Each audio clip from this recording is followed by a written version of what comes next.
Halo, balik lagi di Intan Srums dan masih bareng saya Intan Erlita. Kali ini saya membahas sebuah tema yang sedap banget ini temanya ya, yaitu emangnya nikah cukup cuma modal cinta?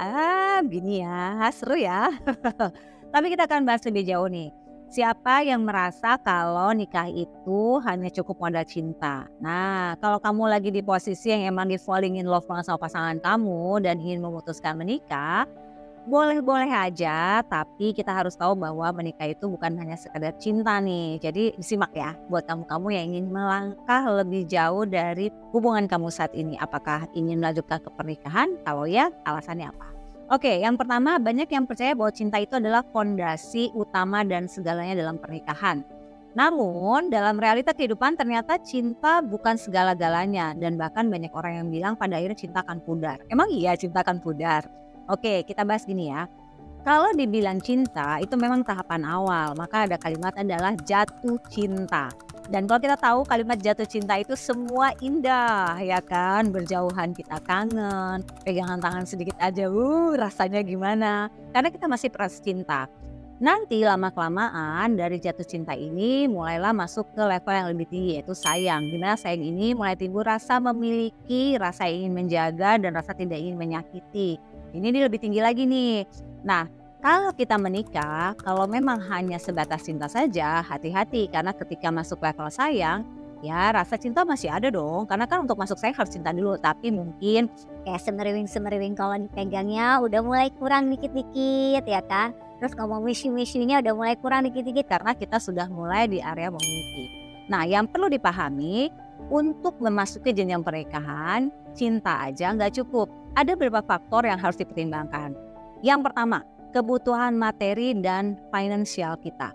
Apakah kita sudah mempunyai hal yang cukup di area ini? Gak perlu berlebih, tapi setidaknya mencukupi. Karena pernikahan itu bukan tentang cinta-cintaan aja, tapi ada rasa di mana kita saling membutuhkan dan melengkapi.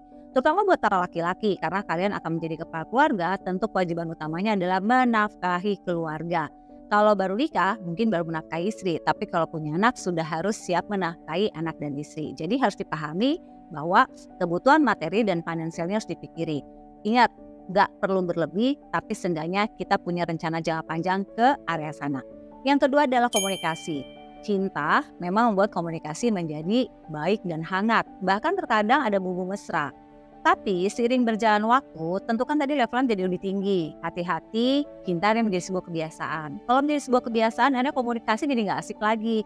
Maka banyak banget cerita yang bilang bahwa ketika menikah udah lama, komunikasinya menjadi hambar. Nah, ini harus dipahami. Ternyata menikah itu tentang bagaimana kita bisa berkomunikasi seumur hidup dengan pasangan yang kita pilih untuk menjadi suami atau istri kita. Nah, ini harus dipertahankan. Karena salah satu yang membuat rumah tangga romantis dan langgeng adalah komunikasi yang hangat antara pasangan dan juga kepada anak-anak. Yang ketiga, kematangan emosional. Nah, ini sangat penting dan kadang-kadang orang luput di area ini. Karena pada saat kita memiliki kematangan emosional, biasanya kita siap untuk menghadapi tantangan. Nah, namanya pernikahan pasti ada yang namanya ujian. Namanya pernikahan pasti nggak selalu mulus, naik turun, fluktuatif. Nah, pada saat kita mengalami masalah dalam pernikahan, kematangan emosional ini dibutuhkan. Untuk apa? Supaya pada saat kita menghadapi masalah, kepala dingin bukan emosi yang tinggi sehingga kita mengambil keputusan yang prematur dan akhirnya kita menyesalkan keputusan ini. Penting banget ya, sekali lagi penting banget ketika menikah kita harus mempertimbangkan kematangan emosional kita. Supaya kita sama pasangan sama-sama tahu kalau yang satu lagi panas, yang satu jadi yang ademnya. Kalau yang satu lagi adem, yang satu yang panas cepat adem juga, jangan kelamaan panasnya ya. Jadi intinya ini sangat mempengaruhi langgengnya rumah tangga kita nanti. Kemudian yang terakhir adalah dukungan dari lingkungan sekitar. Kita tinggal di Indonesia, suka nggak suka ketika menikah bukan hanya menggabungkan kita dengan pasangan, namun menggabungkan dua keluarga besar. Nah, ini terkadang menjadi PR yang luar biasa ketika dimulai dari tidak adanya restu dari kedua orang tua. Maka sebaiknya pernikahan dimulai dari selain kita mencintai pasangan kita, tapi juga mendapatkan restu dari kedua orang tua kita. Karena ini penting banget, pada akhirnya dalam pernikahan pun kita butuh banget disupport oleh keluarga kita. Bukan hanya keluarga, tapi sahabat dan lingkungan sosialisasi kita, termasuk lingkungan pekerjaan kita.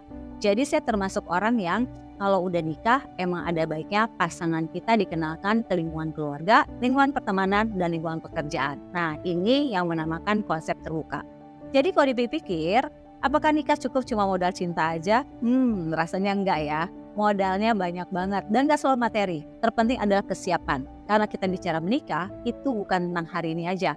Ketika kita memutuskan menikahi seseorang, itu artinya saya siap berkomitmen seumur hidup dengan seseorang yang menjadi pilihan bagi diri saya. Udah siap? Kalau udah, silakan.